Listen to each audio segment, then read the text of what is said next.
Ayan, ang ganda ng view. Oh. Overlooking yung Pililya Windmill.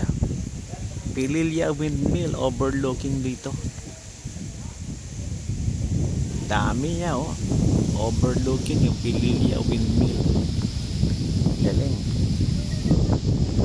Overlooking Pililya Windmill.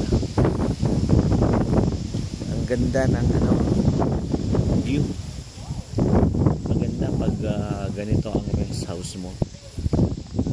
Maganda. Kasi nasa taas ka. Tapos masarap yung hangin. Di mo na kailangan ng aircon. Di mo na kailangan ng electric fan dito. Sarap magpahinga rito. As overlooking yung view. Ganitong lugar ang magandang rest house. Magandang pahingahan. Yan. Kasi masarap na yung hangin. At the same time, maganda pa yung mga view. Overlooking. Sarap magpahinga ng katawan. Sarap magpahinga ng kaisipan. At the same time, kagaganda ng mga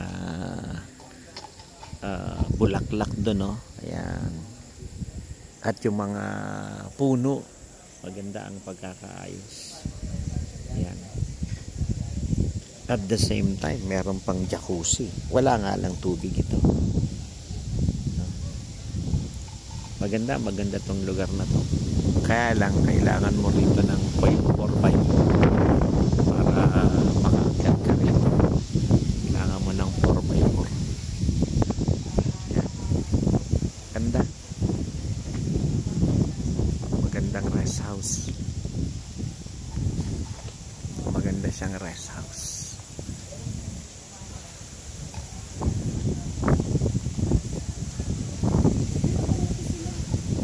Yung rest house, sasakyan lang yung rest house nila, no?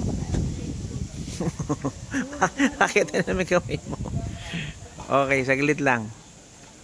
Yung rest house, ano to? Rest house na to. Saglit lang. Ano to oh? Dali lang. Ano ba tong rest house nila? Oh, ano lang ito tawag dito. Bakit ka dyan? Mayor yata yan. To?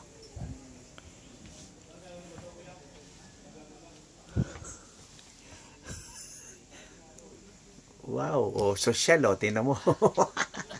Ang galing, no? Ano lang ito no? Sasakyan.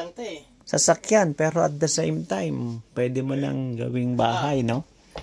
Pumasok ka dyan. Oh, ang galing. Umiga na nga Umiga na nga. Pati ako natukso Sumunod tuloy ako Grabe. Ayan. Oh, para ang bihira. Pakiramdam niya, si boss na rin siya no? Yun ang mali niyang pakiramdam.